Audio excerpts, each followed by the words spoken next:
खुलुमबाय गिबियावनो बर'नि निउस पर्टेल नायगिरि बयनिसिमबो दिनै मोनसे गोनांथार हाबाफारि लानानै बेहाय सानसुमैफोरनि सावरायमेल जुथुमनाय जादोंमोन गरेस्वर बिष्णु राभा नब्लाङाव बे जोबोरै गोनांथार आयदाखौ लानानै सावरायनाय जादों। बेनो जाहैबाय बाथौइज्म आरो फैबाय थानाय बाथौ सेन्सासखौ जेनेरेल सेन्सासखौ लानानै सावरायनाय जादों। बेहाय दिनैनि सानसेनि हाबाफारियाव जों दिनैनि बे मेहेरगोनां सानसुमै मेलखौ बेखेवनानै होयो गरेस्वर बियाबनिनो EM महेस्वर बसुमतारी बिथाङा आरो बेनिफ्रायनो आब्रुथि गोनाङै दुलाराय बाथौ गुदिनि मानगिरि आफादगिरि सभाराम बसुमतारी बिथांनि दैदेननायाव दिनैनि बे सानसेनि हाबाफारिया खुंफुंजादों। गमामायैनो दिनै जों गोजोननाय मोन्दों, मानो होनबा दिनै बर'नि जिखिनि गोनांथार आयदाखौ लानानै आरो मावनांगौ आयदाफोरखौ लानानै दिनै गोनांथार सावरायनाय हाबाफारियाव बयबो बर'नि सानसुमैफोरा बाहागो लादों। दुलाराय बाथौ गौथुमनिफ्राय आरो कर्डिनेसननिफ्राय गोसो गोथारै जोंनि सानसुमै बिथांमोनखौ गोसो गोरबोजों बरायदों।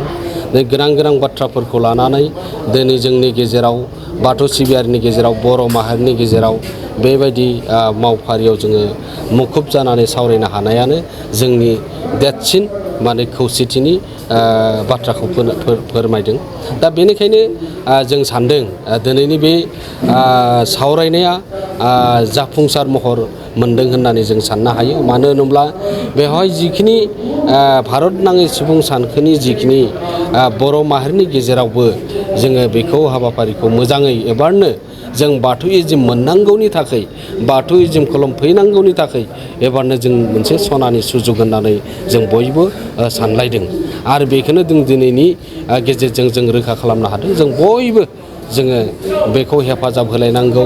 गामियारि बिथिङाव बियाब बिथिङाव जिल्ला लेभेलाव बेखौ सावरायनायनि गेजेरजों जोङो बेनि मोजां सावरायथाय लाबोनांगौ आरो जोङो फैबाय थानाय 2027 मायथाइनि जिखिनि जानो गोनां सुबुं सानखो बेहाय जों जाहाथे आदार्स जोङो बाथौइज्मखौ जों बयबो लिरनो हायो आरो जों बाहायो आरो बेजोंनो लोगोसे जोंनि बिमानि राव बेखौबो जों जाहाथे गालांनाय जाया, जाहाथे गोनो गोथो साननांगौ गैया आरो बेखौ रोखा जों बयबो सानलायनायनि गेजेरजों बेखौ आबुं महर खालामनो हायो। ओमफ्राय बेनि उनाव जोङो फैबाय थानाय जिखिनि बे सेन्सासनि डाटायाव जिथिया जोंनि बाथौआरिफोरनि जुदि पपुलेसना बांगोन होमब्लानो जों बाध्य जागोन जोङो गभर्नमेन्टजों जों सावरायनानै बेखौ जोङो गोजौ लेभेलसिम बेखौ सावरायनानै पार्लियामेन्टसिम जुदि लांनायनि हानायनि बेयाव सावरायजानाय पास जायोबा निस्सय बे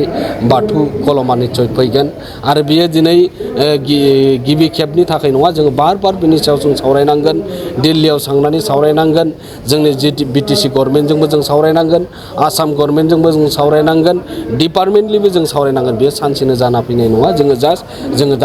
जों बेखौ बाथौइज्म मोननांगौनि थाखाय जोङो आगानसे जोङो दावखोदोंसो।